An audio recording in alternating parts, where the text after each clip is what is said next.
Thank you for hosting us. Dear President Costa, dear heads of state and government, dear ministers, good colleagues. Our regions are natural partners. We speak each other's languages. We cheer on each other's football teams. We are home to cities of murals and music. But most importantly, we share the set of common values. A belief in democracy, a commitment to the rules-based international order, and respect of the international law. 2 years ago, our historic summit marked the turning point of our two regions. We announced an ambitious investment agenda, joint forces in clean growth, and commitment to ongoing dialogue. During this time, our ties have grown stronger. But the world has also changed.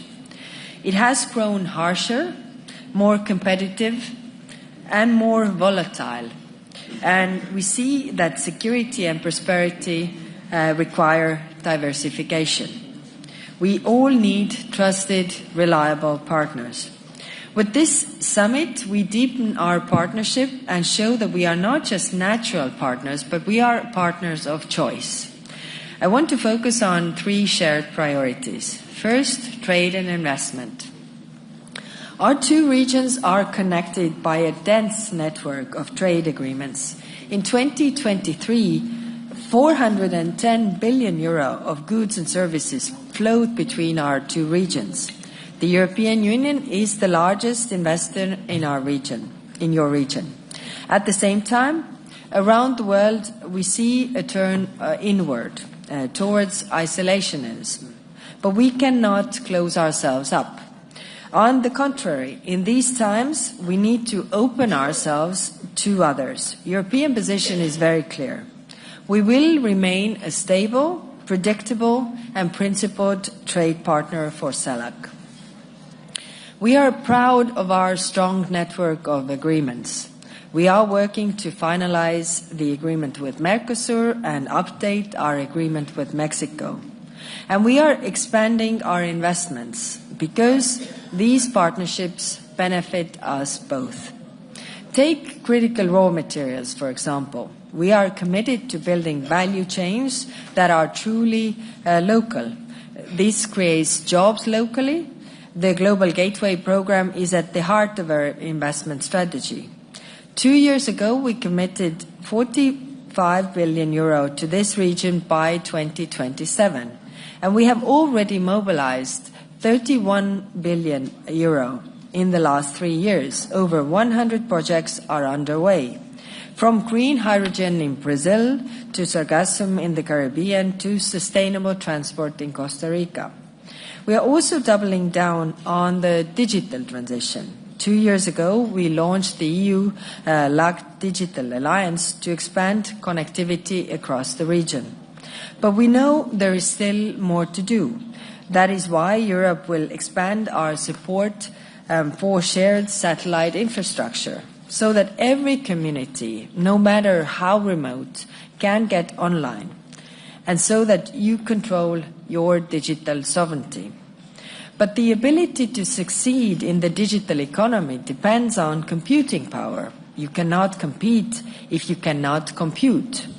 So I can announce today a new EU-LAC supercomputing network.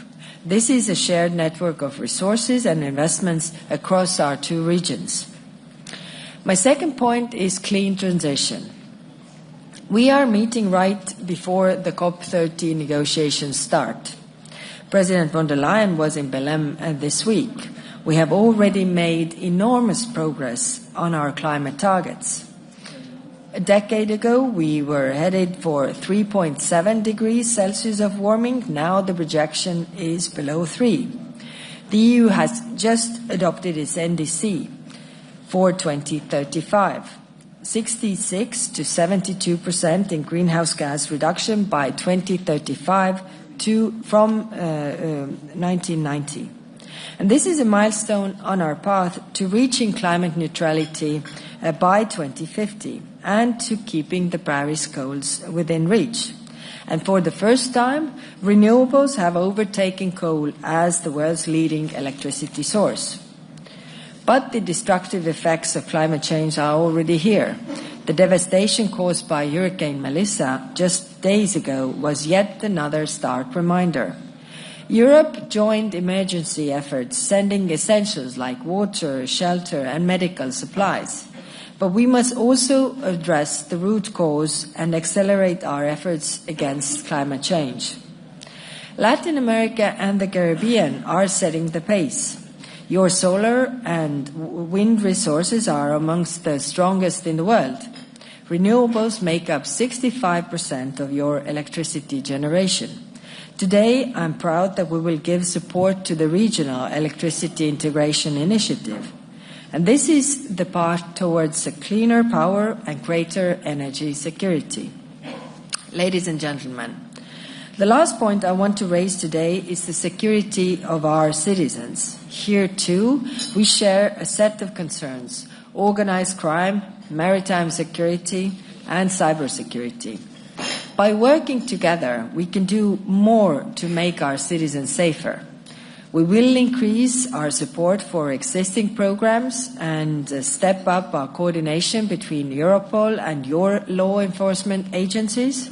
And I'm pleased to announce that we will expand the EU's Critical Maritime Routes program to the entire region. This will strengthen how we share information and act together to stop crime at sea. Ladies and gentlemen, we are connected by our shared opportunities. As Octavio Paz, the Mexican poet and diplomat, once wrote, "Friendship is born from the coincidence in ideas, feelings, and interests." And indeed, this is our moment to turn interest into greater progress and build greater friendships. Thank you.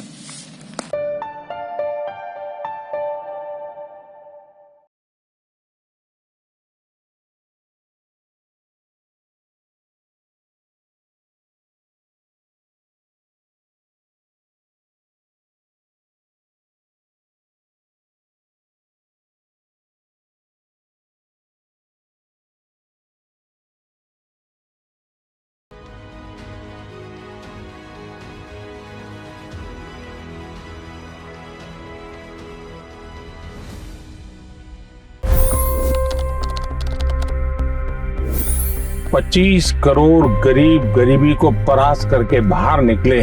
For the good of our nation, let's work together and let's truly make America great again. The fastest news breaks. Requested PM saying that look, you will have to speak to Putin and to Zelensky. The biggest news makers. The relationship with India is probably the most important bilateral relationship the US will have for the rest of this century. The capital delivered quite an election result today. Expert analysis. The million-dollar question today is how to stop this dance of death. Ground reports.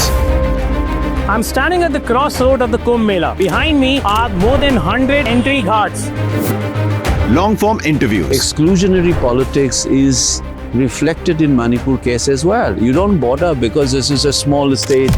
Deep dive into burning issues. It's often said DRC could be the richest country in the whole world. It's because of what sits underneath. Why exactly did the US topple the Sheikh Hasina government?